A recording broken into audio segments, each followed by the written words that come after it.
আমি তো ভাইরাল করিনি, আপনারা আসলে ভাইরাল করে ফেলছেন এবং আমার মনে হয় যে আমাদের মেইন স্ট্রিমে যারা জার্নালিস্ট তাদের থেকে আসলে এইসব ইউটিউব ভিউ ব্যবসায়ী যারা আছে তারা জিনিসটাকে আরও বেশি করছে।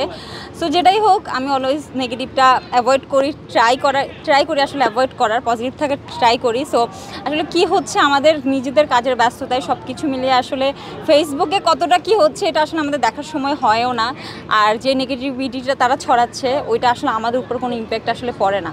আমাদের ছেলেরা ভালোই করছে আপাতত ফিল্ডিংয়ে, বাকিটা আসলে দেখা যাক।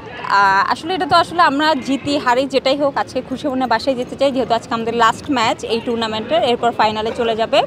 মোস্ট প্রবলি আমরা ফাইনালে যাব না, বাট ভালো খেলেছি, সব একসাথে মজা করেছি, এটা আমার জন্য মনে হয় ইম্পর্ট্যান্ট। হ্যাঁ গত টুর্নামেন্টে আমি ওমেন অফ দ্য ম্যাচ হয়েছি এবং হাইস্ট বাউন্ডারি ছিল আমার, হাইস্ট স্কোর ছিল। সো হ্যাঁ একটা ম্যাচে আসলে ভালো করতে পেরেছি বা যেটা এক্সপেকটেশন করেছিলাম ওটা করতে পেরেছি, আমার মনে হয় আমি নিজে স্যাটিসফাইড। বাট হ্যাঁ ফুল টিমের ম্যাচ নিয়ে হয়তো একটু মন খারাপ, বাট নিজেরটা নিয়ে একটু স্যাটিসফাইড যে না ভালো খেলতে পেরেছি। আমাদের ছেলেদের টিম এনাফ স্ট্রং ছিল, ভালো ব্যাটিং করছিল, বাট আমার মনে হয় ওদের কোঅর্ডিনেশনে একটু ঝামেলা ছিল, সবাই প্রপার পজিশনটা হয়তো পায়নি, এই জন্য হয়তো তারা আমার মনে হয় আমাদের ব্যাড লাকটা অনেক বেশি কাজ করছে, কারণ অনেকগুলো ক্যাচ মিস হয়েছে, অনেকগুলো ফিল্ডিং আমাদের ঝামেলা হয়েছে।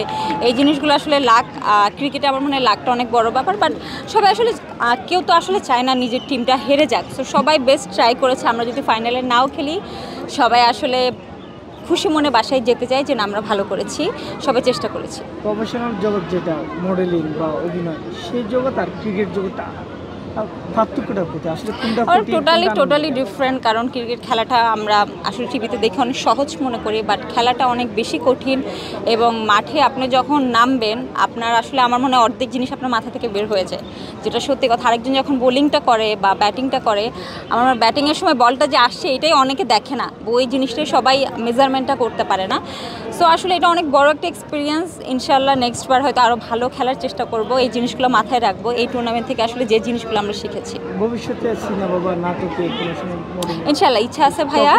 খেলোয়াড় হিসাবে অভিনয় করতে ইচ্ছুক কিনা, কতটা আসে? আসলে যে ক্যারেক্টার আসবে চেষ্টা করব ভালো অভিনয় করার, আর খেলোয়াড় হিসেবে আসলে তো একদম 6 মেরে দেবো। Thank you. এটা তো অবশ্যই, কারণ আমি আম্মু থেকে দূরে থাকি, আমার আম্মু চিটংয়ে থাকে, আমি ঢাকায় থাকি, এবং এটা তো আসলে ভাষায় প্রকাশ করার মতো না, কারণ আমার মনে হয় যে আমি আজকে যতটুকু এখানে এসে দাঁড়িয়েছি আমার মনে হয় এটা সম্পূর্ণ আমার মায়ের জন্য।